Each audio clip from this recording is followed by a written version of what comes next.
हरिओम नारायण। आप सभी का स्वागत है आपके अपने चैनल हरि का पंचांग में। आप सभी को विष्णु जी के 24 अवतारों के बारे में पता होगा। उनमें से एक भगवान कपिल के बारे में भी आज आपको इस वीडियो में कथा सुनाएंगे। तो आइए आरंभ करते हैं प्रभु विष्णु के एक अवतार जिसका नाम कपिल था, उनकी कथा। स्वयंभू मनु के 2 पुत्र प्रियव्रत और उत्तानपाद और 3 पुत्रियां देवहूति, आकुति और प्रसूति थी। देवहूति जी का विवाह कर्दम प्रजापति के साथ हुआ था। ब्रह्मा जी ने कर्दम जी को आज्ञा दी कि तुम संतान उत्पत्ति करो, तो उन्होंने 10,000 वर्षों तक सरस्वती नदी के तट पर तपस्या की। ये भगवान विष्णु की आराधना करने लगे। भगवान विष्णु प्रकट हो गए। इन्होंने भगवान की इस तरह से स्तुति की। आज आपका दर्शन पाकर हमें नेत्रों का फल मिल गया। आपके चरण कमल भवसागर से पार जाने के लिए जहाज हैं। जिनकी बुद्धि आपकी माया से मारी गई है, वे ही उन तुच्छ क्षणिक विषय सुखों के लिए जो नरक में भी मिल सकते हैं, उन चरणों का आश्रय लेते हैं। किंतु स्वामिन, आप तो उन्हें विषय भोग भी दे देते हैं। प्रभु, आप कल्प वृक्ष हैं। आपके चरण समस्त मनोरथों को पूर्ण करने वाले हैं। मैं गृहस्थ धर्म के पालन में सहायक शीलवती कन्या से विवाह करने के लिए आपके चरण कमलों की शरण में आया हूँ। श्री भगवान ने कहा, तुमने आत्म संयम आदि के द्वारा मेरी आराधना की है। तुम्हारे हृदय के उस भाव को जानकर मैंने पहले से ही उसकी व्यवस्था कर दी है। स्वयंभू मनु अपनी धर्मपत्नी महारानी शतरूपा के साथ तुमसे मिलने के लिए परसों यहाँ आएंगे। उनकी एक कन्या इस समय विवाह के योग्य है। तुम सर्वथा उसके योग्य हो, इसीलिए वे तुम्ही को वह कन्या अर्पण करेंगे। गृहस्थ जीवन व्यतीत करते हुए 9 कन्याएं उत्पन्न होंगी। उसके बाद मैं कपिल रूप में अपने अंश कला रूप से तुम्हारी पत्नी देवहूति के गर्भ में अवतीर्ण होकर सांख्य शास्त्र की रचना करूंगा। ऐसा कहकर भगवान अपने लोक को चले गए। देवहूति और कर्दम जी का विवाह हुआ। श्री हरि के चले जाने पर कर्दम जी उनके बताए हुए समय की प्रतीक्षा करते हुए बिंदु सरोवर पर ही ठहरे रहे। जैसे भगवान ने कहा था वैसा ही हुआ। मनु और शतरूपा जी आए। मनु जी कहते हैं, यह मेरी कन्या है जो प्रियव्रत और उत्तानपाद की बहन है। अवस्थाशील और गुणादि में अपने योग्य पति को पाने की इच्छा रखती है। मैं बड़ी श्रद्धा से आपको यह कन्या समर्पित करता हूँ। आप इसे स्वीकार कीजिए। श्री कर्दम मुनि ने मनु जी को कहा, ठीक है, मैं विवाह करना चाहता हूँ और आपकी कन्या भी हर प्रकार से सुयोग्य है। लेकिन मेरी एक शर्त है, जब तक इसकी संतान न हो जाएगी तब तक मैं गृहस्थ धर्म अनुसार इसके साथ रहूंगा। उसके बाद भगवान के बताए हुए संन्यास धर्म का पालन करूंगा। मनु जी ने देखा कि इस संबंध में महारानी शतरूपा और राजकुमारी की स्पष्ट अनुमति है। अतः उन्होंने अनेक गुणों में संपन्न कर्दम जी को उन्हीं के समान गुणवती कन्या का प्रसन्नता पूर्वक दान कर दिया। इन दोनों का सर्वश्रेष्ठ बाह्य विधि से विवाह हुआ। महारानी शतरूपा ने भी बेटी और दामाद को बड़े प्रेम पूर्वक बहुमूल्य वस्त्र, आभूषण और गृहस्थ उचित पात्र आदि दहेज में दिए। इस प्रकार सुयोग्य वर को अपनी कन्या देखकर महाराज मनु निश्चिंत हो गए और वहां से विदा ली। माता पिता के चले जाने पर पति के अभिप्राय को समझ लेने में कुशल साध्वी देवहूति कर्दम जी की प्रतिदिन प्रेम पूर्वक सेवा करने लगी। ठीक उसी तरह जैसे श्री पार्वती जी भगवान शंकर की सेवा करती हैं। एक दिन कर्दम जी कहते हैं, मनु नंदिनी, तुमने मेरा बड़ा आदर किया है। मैं तुम्हारी उत्तम सेवा और परम भक्ति से बहुत संतुष्ट हूँ। अपने धर्म का पालन करते रहने से मुझे तप, समाधि, उपासना और योग के द्वारा जो भय और शोक से रहित भगवत प्रसाद स्वरूप विभूतियां प्राप्त हुई हैं, उन पर मेरी सेवा के प्रभाव से अब तुम्हारा भी अधिकार हो गया है। मैं तुम्हें दिव्य दृष्टि प्रदान करता हूँ, उसके द्वारा तुम उन्हें देखो। अन्य जितने भी भोग हैं वे तो भगवान श्री हरि के भृकुटी विलास मात्र से नष्ट हो जाते हैं, अतः वह इनके आगे कुछ भी नहीं है। तुम मेरी सेवा से भी कृतार्थ हो गई हो। अपने पतिव्रत धर्म का पालन करने से तुम्हें ये दिव्य भोग प्राप्त हो गए हैं। तुम इन्हें भोग सकती हो। हम राजा हैं, हमें सब कुछ सुलभ है। इस प्रकार जो अभिमान आदि विकार है, उनके रहते हुए मनुष्य को इन दिव्य भोगों की प्राप्ति होनी कठिन है। देवहूति ने कहा, द्विज श्रेष्ठ स्वामी, मैं जानती हूँ कि आपको यह सब ऐश्वर्य प्राप्त है, किंतु प्रभु, आपने विवाह के समय जो प्रतिज्ञा की थी कि गर्भाधान होने तक मैं तुम्हारे साथ गृहस्थ सुख का उपभोग करूंगा, उसकी अब पूर्ति होनी चाहिए। क्योंकि श्रेष्ठ पति के द्वारा संतान प्राप्त होना पतिव्रता स्त्री के लिए महान लाभ है। कर्दम मुनि ने अपनी प्रिया की इच्छा पूर्ण करने के लिए उसी समय योग में स्थित होकर एक विमान रचा। जो इच्छा अनुसार सर्वत्र जा सकता था। यह विमान सब प्रकार के इच्छित भोग सुख प्रदान करने वाला था। ऐसे सुंदर घर को जब देवहूति ने बहुत प्रसन्न चित्त से नहीं देखा तो कर्दम जी ने स्वयं ही कहा, भीरू, तुम इस बिंदु सरोवर में स्नान करके विमान पर चढ़ जाओ। यह विष्णु भगवान का रचा हुआ तीर्थ मनुष्य को सभी कामनाओं की प्राप्ति कराने वाला है। अपने पति की बात मानकर देवाहुति ने सरस्वती के पवित्र जल में स्नान किया और स्नान करते ही उनकी देह निर्मल और कांतिवान हो गई। जब कर्दम जी ने देखा कि देवहूति का शरीर स्नान करने से अत्यंत निर्मल हो गया है और विवाह काल से पूर्व उसका जैसा रूप था उसी रूप को पाकर वह अपूर्व शोभा से संपन्न हो गई है, तब उस श्रेष्ठ विमान पर दोनों ने सैकड़ों वर्षों तक विहार किया और जैसा भगवान ने कहा था वैसा ही हुआ। देवहूति के एक ही साथ 9 कन्याएं पैदा हुई। कन्या होने के बाद कर्दम जी वन की ओर जाने लगे, क्योंकि इन्होंने कहा था कि संतान उत्पत्ति के बाद मैं संन्यास धारण कर लूंगा। देवहूति ने कहा, भगवान, आपने जो कुछ प्रतिज्ञा की थी वह सब तो पूर्णतः निभा दी, तो भी मैं आपकी शरणागत हूँ।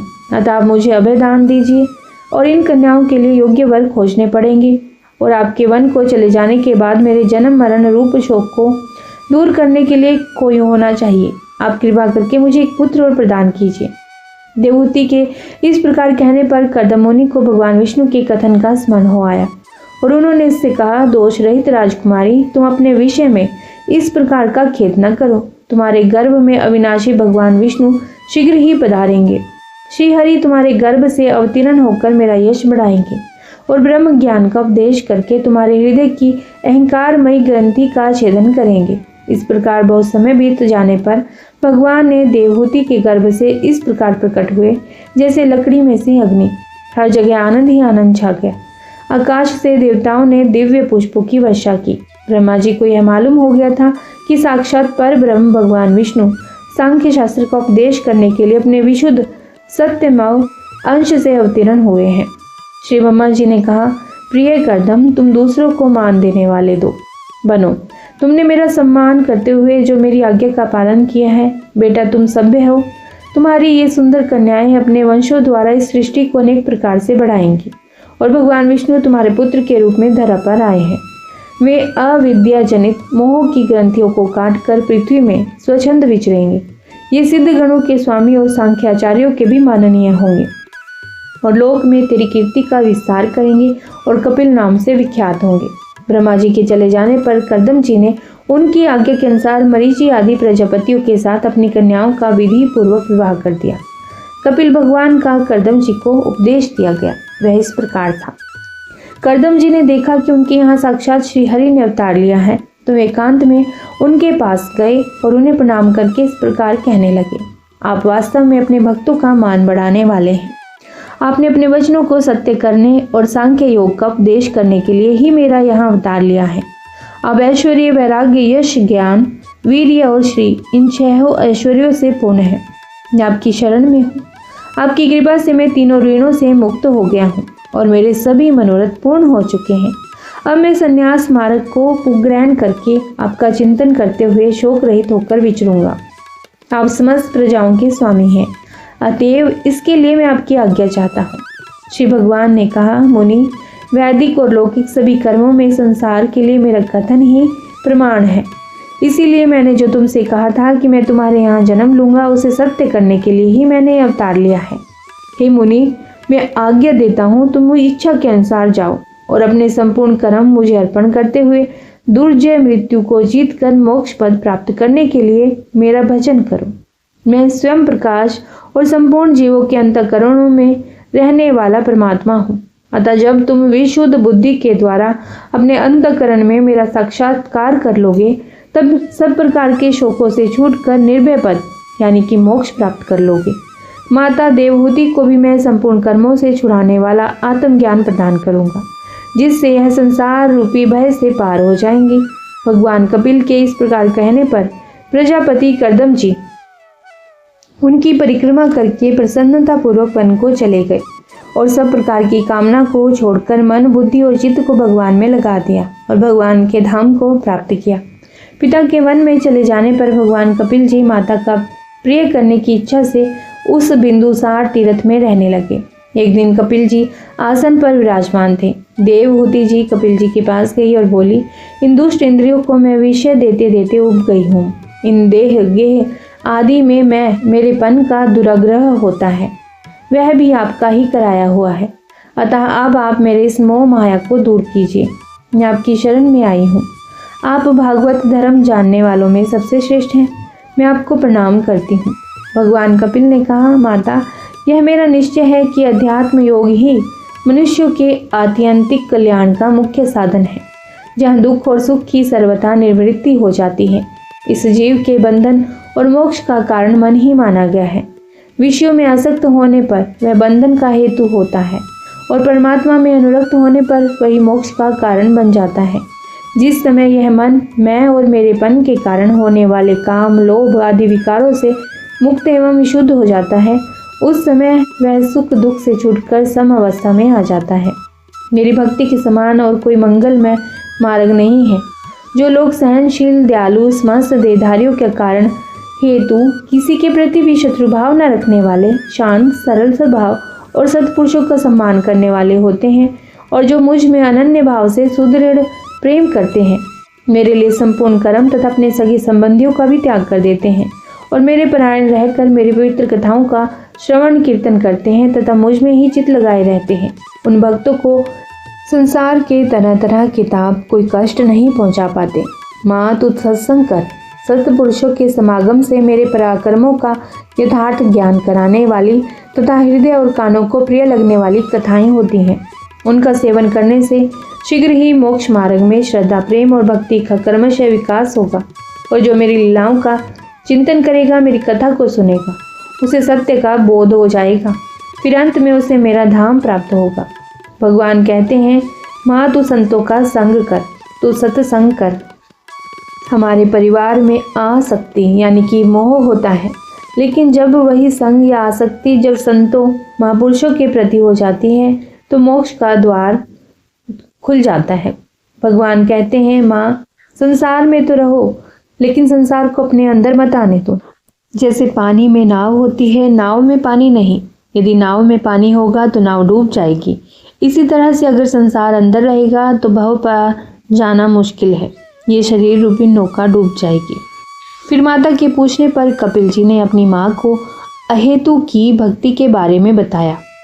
माता, जिसका चित्त एकमात्र भगवान में ही लग गया, ऐसे मनुष्य की वेद विहित कर्मों में लगी हुई तथा विषयों का ज्ञान कराने वाली कर्म इंद्रियों एवं ज्ञान इंद्रियां दोनों प्रकार की इंद्रियों की जो सत्व मूर्ति श्री हरि के प्रति स्वाभाविक प्रवृत्ति है, वही भगवान की अहेतु की भक्ति है। यह मुक्ति से भी बढ़कर है, क्योंकि जठरा नल जिस प्रकार खाए हुए अन्न को पचाता है, उसी प्रकार यह भी कर्म संसारों के भंडार रूप लिंग शरीर को तत्काल भस्म कर देती है। भगवान कहते हैं, माता जी, जो लोग इहलोक, परलोक और इन दोनों लोकों में साथ जाने वाले वासनामय लिंग देह को तथा शरीर से संबंध रखने वाले जो धन, पशु एवं गृह आदि पदार्थ हैं, उन सबको और अन्य अन्य संग्रहों को भी छोड़कर अनन्य भक्ति से सब प्रकार मेरा ही भजन करते हैं, उन्हें मैं मृत्यु रूपी संसार सागर से पार करा देता हूँ। मैं साक्षात भगवान हूँ, प्रकृति और पुरुष का भी प्रभु हूँ तथा समस्त प्राणियों की आत्मा हूँ। मेरे सिवा और किसी का आश्रय लेने से मृत्यु रूपी महाभय से छुटकारा नहीं मिल सकता।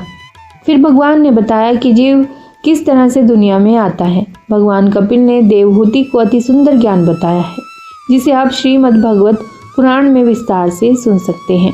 भगवान ने अष्टांग योग की विधि भी बताई है। फिर भगवान ने बताया है कि ध्यान किस प्रकार करना चाहिए। जब भगवान का ध्यान करें तो चरणों से प्रारंभ करके शिख तक जाएं और भगवान के एक एक अंग का ध्यान करें। लेकिन जब जब शक्ति यानी कि माँ दुर्गा, पार्वती जी या सीता जी का ध्यान करें तो शिख से शुरू करके चरणों तक ध्यान करें। फिर भगवान ने मुक्ति के बारे में विस्तार से बताया। श्री कपिल देव जी कहते हैं, माता जी, जिस प्रकार वायु के द्वारा उड़ाया जाने वाला मेघ समूह उसके बल को नहीं जानता, उसी प्रकार यह जीव भी बलवान काल की प्रेरणा से भिन्न भिन्न अवस्थाओं तथा योनियों में भ्रमण करता रहता है, किंतु उसके प्रबल पराक्रम को कोई नहीं जानता। जीव सुख की अभिलाषा से जिस जिस वस्तु को बड़े कष्ट से प्राप्त करता है, उसी उसी को भगवान काल विनष्ट कर देता है, जिसके लिए उसे बड़ा शोक होता है। इसका कारण यही है कि यह मंद गति जीव अपने इस नाशवान शरीर तो उसके संबंधियों के घर, खेत और धन आदि को मोहवश नित्य मान लेता है। यह सब माया के कारण होता है, जबकि सब एक दिन खत्म होने वाले हैं। फिर भगवान ने बताया कि एक दिन इस जीव का परिवार और स्वयं की चिंता करते करते अंत हो जाता है। फिर जीव जैसा कर्म करता है वैसा ही उसे फल मिलता है। अच्छे कर्म किए होंगे तो स्वर्ग मिलेगा, बुरे कर्म करने पर नरक मिलता है। माँ, यदि जीव अपना कल्याण चाहे तो मुझ में ही चित्त लगाए रखे, संसार में ना लगाए। फिर भगवान ने काल के स्वरूप का देवहूति जी को वर्णन किया है।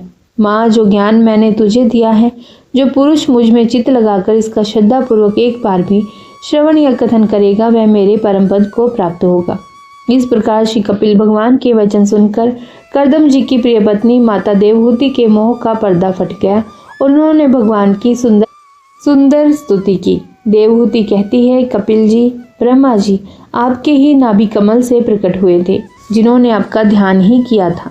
हे नाथ, यह कैसी विचित्र बात है कि जिनके उदर में प्रलय काल आने पर यह सारा प्रपंच लीन हो जाता है और जो कल्पांत में माया में बालक का रूप धारण करके अपने चरण का अंगूठा चूसते हुए अकेले ही वटवृक्ष के पत्ते पर शयन करते हैं, उन्हीं आपको मैंने गर्भ में धारण किया।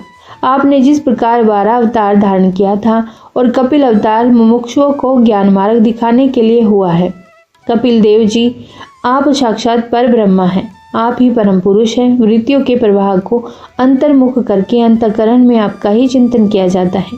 मैं आपको प्रणाम करती हूँ। कपिल देव जी ने कहा, माता जी, मैंने तुम्हें जो यह सुगम मार्ग बताया, इसका अवलंबन करने से तुम शीघ्र ही परम पद प्राप्त कर लोगी।